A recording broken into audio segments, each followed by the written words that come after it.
दोस्तों, मैं हूं सूर्यकांत गोड़े। स्वागत है आप सभी का अधिष्ठान कॉमर्स क्लासेस से आपके यूट्यूब चैनल में। आज के वीडियो का हमारा सब्जेक्ट है इकोनॉमिक्स, जिसमें हम लोग देख रहे थे first chapter introduction to micro and macro economics. So today's topic is features of macro economics. Video को शुरू करने से पहले इतना ही कहना चाहूँगा, अगर आपने फर्स्ट टाइम इस चैनल को विजिट किया है तो प्लीज़ चैनल को सब्सक्राइब करना, साथ में ही जो बेल आइकन दिया है उसको भी प्रेस करना, ताकि ऐसे इंटरेस्टिंग वीडियो आपको डेली बेसिस पे मिलते रहे। Features of macro economics. Feature सीखने के पहला हम लोग एक बार फिर देखेंगे कि मीनिंग क्या था। Macro economics, basically this term has been derived from the Greek word macro means large or aggregates. So it deals with the entire economy. It deals with the concept that is national income, national output, national savings, etc. So features of macroeconomics. First point, study of aggregates. Both easy point is study of aggregates. Macroeconomic deals with the study of economy as a whole. It is concerned with aggregate concepts such as national income, national output, national employment, general price level, business cycle, etc. तो ये सब हमने meanings में देखा था कि macro economics जो है कभी भी इंडिविजुअल का स्टडी नहीं करता। It deals with the aggregates, जैसे उन्होंने कंसेप्ट बोला है नेशनल इनकम। मैक्रो इकोनॉमिक्स कभी भी इंडिविजुअल के इनकम का स्टडी नहीं करता। It study the national incomes, national output, national employment, general price level and business cycles. So बहुत इजी पॉइंट है ये। नेक्स्ट पॉइंट में जाएंगे हम लोग। Income theory. Macro economics studies the concept of national income, it's different elements, method of measurement and social accounting. So macro economics जो है it is related with the national income. ये national income से related है, national income के अलग अलग element से related है। Methods of measurement and social accounting means macro economics जो है वो नेशनल इनकम से रिलेटेड है, उसके अलग अलग एलिमेंट से रिलेटेड है। नेशनल इनकम किस मेथड से फाइंड आउट करते हैं, किस मेथड से मेजर करते हैं, या इसका सोशल वेलफेयर्स पे किस तरीके से इफेक्ट होता है, ये हमें मैक्रो इकोनॉमिक्स में सीखने मिलेगा। Macro economic deals with the aggregate demand and aggregate supply. देखिए यहाँ मैक्रो इकोनॉमिक्स जो है वो एग्रीगेट डिमांड्स का स्टडी कर रहा है, एग्रीगेट सप्लाई का स्टडी कर रहा है, ना कि इंडिविजुअल डिमांड का, इंडिविजुअल सप्लाई का। It explain the causes of fluctuation in the national income that lead to business cycle. Macroeconomic explain the causes of fluctuations. Causes of fluctuation मतलब जो भी अपवर्ड मूवमेंट या डाउनवर्ड मूवमेंट होते हैं national income में, ये किस कारण से होते हैं, किस कॉजेस के वजह से होते हैं, और इस कॉजेस के वजह से किस तरीके से इन्फ्लेशन मतलब महंगाई बढ़ना एंड डिफ्लेशन मतलब महंगाई कम होना, ये किस तरीके से होते हैं, ये मैक्रो इकोनॉमिक्स में हम लोग स्टडी करते हैं। So this theory is also known as income and employment theory. Third point is general equilibrium analysis. Macro economic deals with the behaviour of large aggregates and their functional relationship.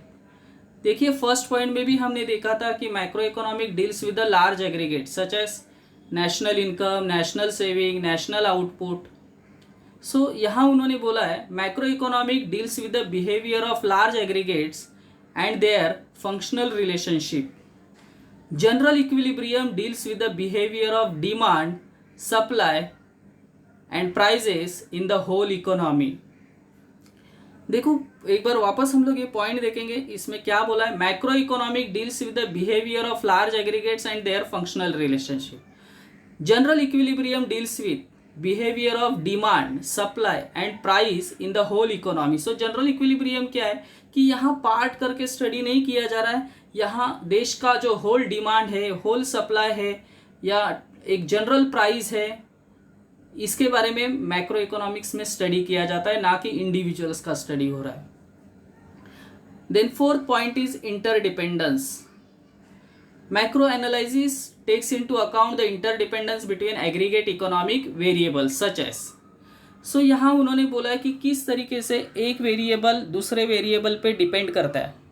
जैसे micro हमें ये नहीं बताता, interdependence नहीं बताता, but macro में हमें ये बताया जा रहा है कि किस तरीके से एक वेरिएबल दूसरे वेरिएबल्स पे डिपेंड है। जैसे for example, changes in the level of investment will finally results in changes in the level of income, level of output, employment and eventually the level of economic growth. तो किस तरीके से अगर investment change होता है तो income change होता है, इनकम चेंज होता है तो आउटपुट चेंज होता है, आउटपुट चेंज होता है तो एम्प्लॉयमेंट चेंज होता है, और एम्प्लॉयमेंट चेंज होता है तो किस तरीके से उसका इफेक्ट हमारे इकोनॉमिक ग्रोथ पे होता है। इसका मतलब मैक्रो इकोनॉमिक्स हमें ये सिखा रहा है कि किस तरीके से एक वेरिएबल दूसरे वेरिएबल पे इंटरडिपेंडेंट है। Then fifth point is lumping method. देखिए माइक्रो इकोनॉमिक्स में हमने सीखा था कि it is a slicing method, but macro economics जो है वो लंपिंग मेथड है। Lumping means it is the whole study, it is the entire study, it doesn't divide the whole economy into different part, it study the whole economy. Lumping method is the study of the whole economy rather than its parts. According to Professor Bolding, forest is an aggregation of trees, but it doesn't reveal the properties of an individual tree. जिस तरीके से micro economics में हम लोग एक पेड़ का study कर रहे थे, बट मैक्रो इकोनॉमिक्स में हम लोग पूरे जंगल का स्टडी कर रहे हैं। So professor Boulding states forest is an aggregation of trees, but it doesn't reveal the properties of an individual tree. This reveals the difference between microeconomics and macroeconomics. Sixth point is growth model.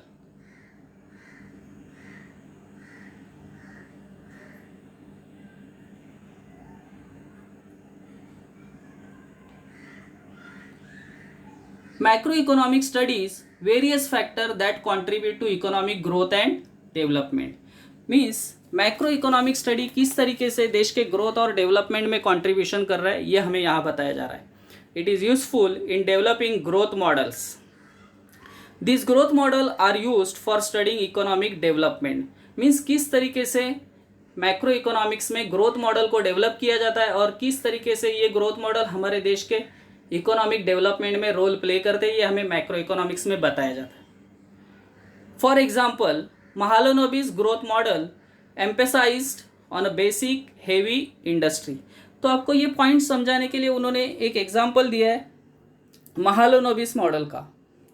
Mahalanobis growth model, Mahalanobis हमारे देश के एक बड़े statisticians थे जिन्होंने basic heavy industries से related एक growth model बनाया था। सो ये ग्रोथ मॉडल किस तरीके से हमारे देश के डेवलपमेंट में कंट्रीब्यूशन कर रहा था, ये तुम्हें समझने के लिए उन्होंने एग्जाम्पल दिया है। Then 7 point, general price level. Determination and changes in a general price level are studied in macro economics. General price level is the average of all prices of goods and services currently being produced in the economy. So यहाँ general price level का बात हो रहा है, but third line जो बोल रहे हैं वो बहुत इंपॉर्टेंट लाइन है। General price level is the average of all the price of goods and services currently being produce in the economy. मतलब देश में जितने भी गुड्स प्रोड्यूस किए गए हैं, सर्विसेज प्रोड्यूस किए गए हैं, उसका जो एवरेज प्राइस निकाला जाता है उसको हम लोग बोलते हैं general price level. So how it determined means determination and changes in general price level are studied in macroeconomics. Then last point, policy oriented. देखिए दोस्तों, किसी भी देश का जो इकोनॉमी चलता है वो पॉलिसीज पे डिपेंड होता है। तो according to case, macro economics is a policy oriented science. It suggest suitable economic policy to promote economic growth, generate employment, control of inflation and depression. So macro economics के through हम लोग अलग अलग policies को formulate कर सकते हैं, जो पॉलिसीज़ हमारे इकोनॉमिक डेवलपमेंट में, ग्रोथ में कंट्रीब्यूशन देते हैं। It suggest, third line, it suggest suitable economic policies to promote economic growth, generate employment, control inflation and depression. Means macro economics के थ्रू हम लोग ये पॉलिसीज फॉर्मुलेट कर सकते हैं जिससे हमें हमारे देश के इकोनॉमिक ग्रोथ को बढ़ा सकते हैं, एम्प्लॉयमेंट को जनरेट कर सकते हैं, इन्फ्लेशन को कंट्रोल कर सकते हैं, डिप्रेशन को कंट्रोल कर सकते हैं। सो आई होप ये सभी पॉइंट आपको समझे होंगे। So that's it, thank you very much दोस्तों। We will be meeting in our next video. तब तक के लिए बाय बाय।